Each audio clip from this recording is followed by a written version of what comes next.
welcome to our 10th week of digital distance learning. This week we're starting a new unit, but with a topic that should feel like review, area and perimeter. Of course, you will need your blue sheet, your reference sheet where you have all your areas and all your formulas that you will need for this unit. If for some reason you don't have it, I have left a digital copy right here on the same place where you found this video. This week we have more choices than usual. Just like you're not obligated to watch the Spanish and the English video, you are not obligated to watch both, but there will be a basic and an expert level, and you can choose which level is appropriate for you. If at any time during the video you feel like this is too easy or too difficult, you are welcome to switch videos and continue at an appropriate level. Bye! Oh, and one more thing. At the end of this video, we're celebrating a very special birthday, so make sure you wait to see.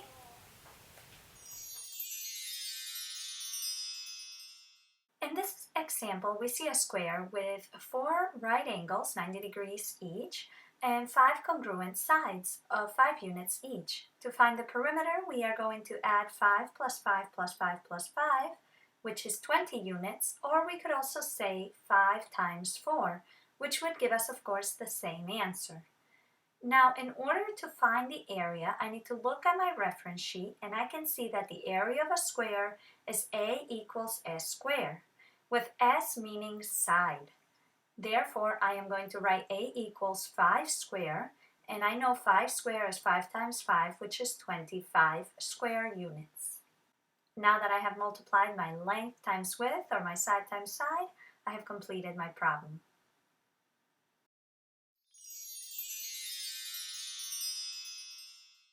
In this example, we have the area of this square, which has 4 90-degree angles and 4 congruent sides.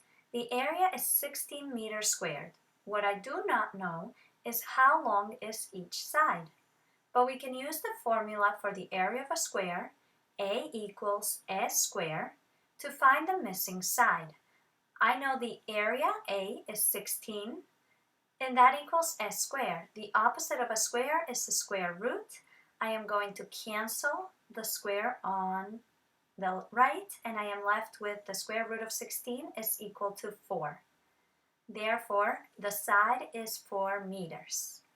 Finally, the perimeter is easy to do. Once you know the side, all you have to do is multiply the side times 4, or say 4 plus 4 plus 4 plus 4, because there are 4 sides, so you must do it 4 times.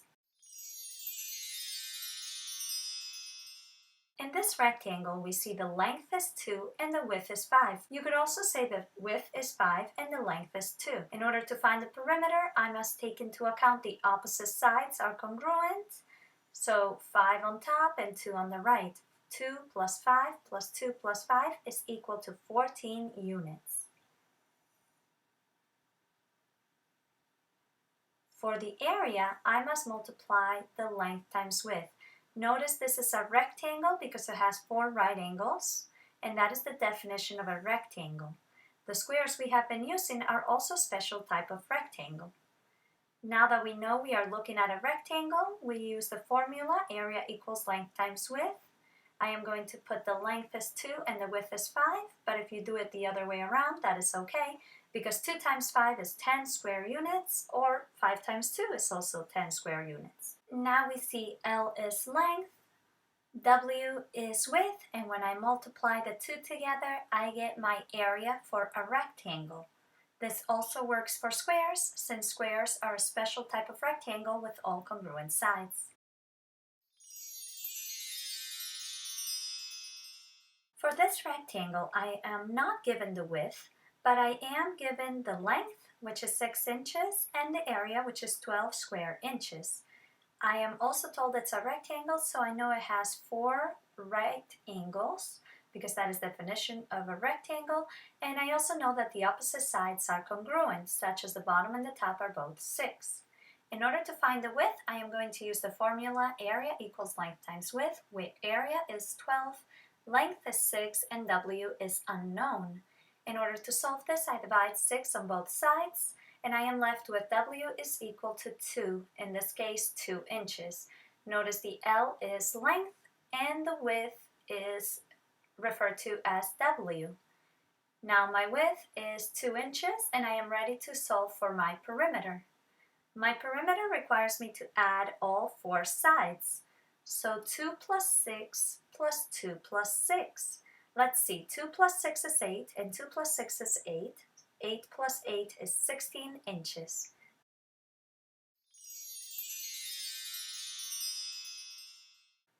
Here we are given a right triangle. I know it is a right triangle because it has a 90-degree angle, and opposite to it is our hypotenuse, which is missing a length.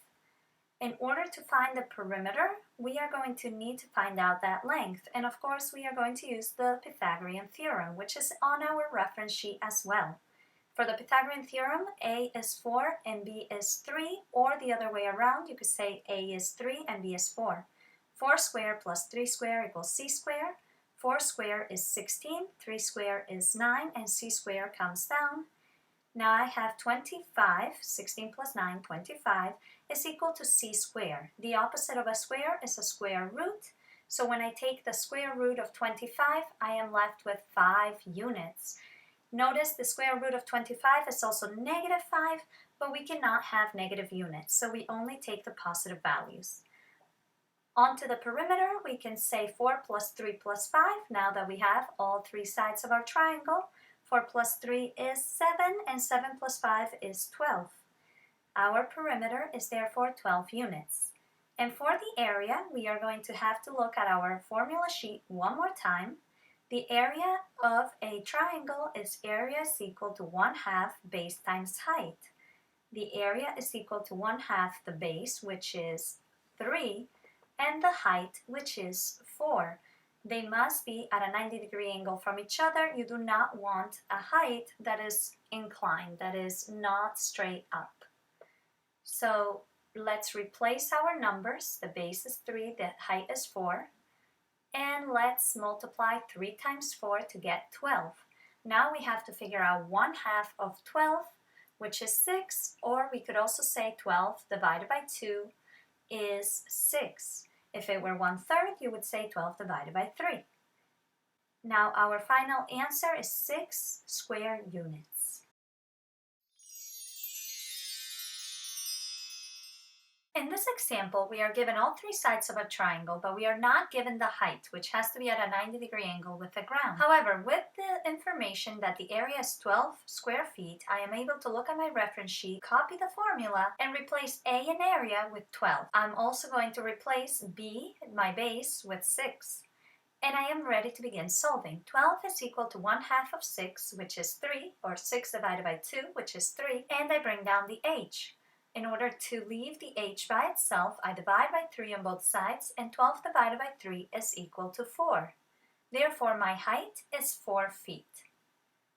Now, I did not need that information to find my perimeter. My perimeter has to include all 3 sides, not the height, because the height in this case is inside. I am going to add, therefore, 9 plus 8 plus 6. 9 plus 8 is 17, and 17 plus 6 is 23. I am going to have a perimeter of 23 feet.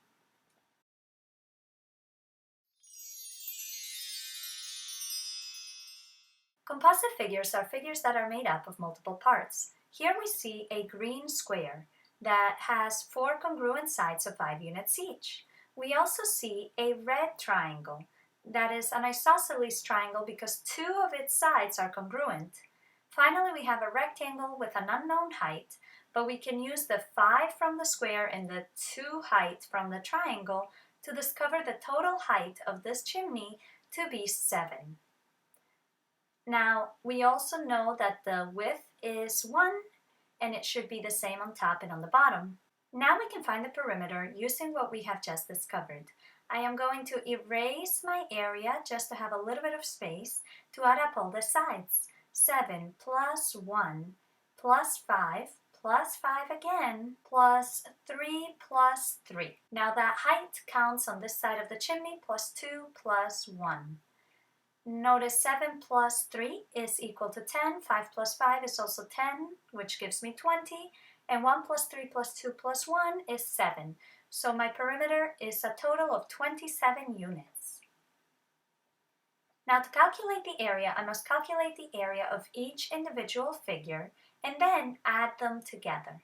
My rectangle is 7 by 1.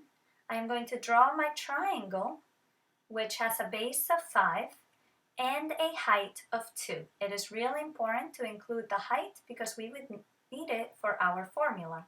And finally, we have a square of 5 units on each side. Let's calculate these very easy areas.